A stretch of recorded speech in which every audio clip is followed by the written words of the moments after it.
So exercise 61, question number 4. In this question, we're actually given what the sum of the sequence is, 1025. And from the first three terms that we're given, we can see that the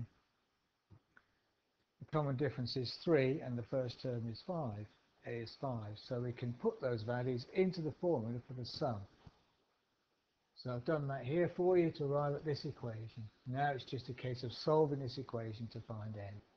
So I suggest you simplify it. The first thing I would do is multiply both sides by 2 to get rid of this 2 underneath here. And then I'd multiply out the brackets and then collect together terms and form the n, so I can then find n. So have a go at it. The solution will follow below. So 2050 multiplying both sides by 2 equals n 10 plus n minus 1 times 3.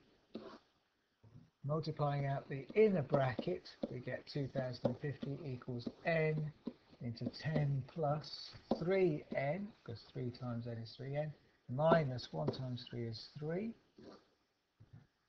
I can work out simplify the bracket, because 10 minus 3 is 7, so 2050 equals n into 7 plus 3n.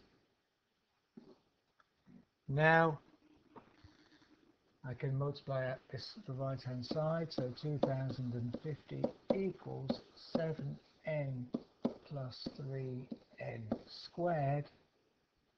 And now taking the 2050 over to the right hand side, we get 3n squared plus 7n minus 2050 equals 0. So we actually have a quadratic equation to solve, and we would use the quadratic formula to do that. So n would equal minus b plus or minus the square root of b squared minus 4ac. That's this quadratic formula, all over 2a, where a is the number in front of the n squared term, b is the number in front of the n term, and c is the number on its own.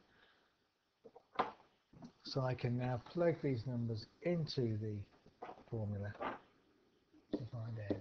So minus 7 plus or minus the square root of 7 squared minus 4 times a is 3 times minus 2050 all over 2a, 2 3 is 6. So n equals minus 7 plus or minus the square root of, so working out what that is in the calculator and then dividing by 6. So 24649 inside the brackets. Not forgetting, because both of these minus times a minus gives us a plus, so it's 7 squared plus 4 times 3 times 2050. So now you can put this into your calculator and work it out in one hit. Note you're going to get two solutions, minus 7 plus the square root of that 24,649 over 6, and minus 7 minus that root. Well, minus 7 minus root is going to give us a negative number, and we can't have a negative number for n, so we're only after the positive solution.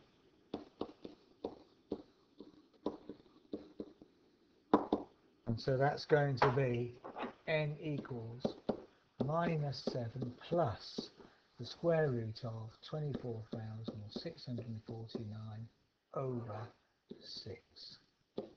And so then we can work out what that is. And we can use the fraction button to do this.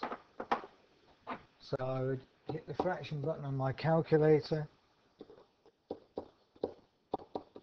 and then I'd put the minus 7 plus root 24,649 on the top over 6, and they get the answer 25. So n equals 25.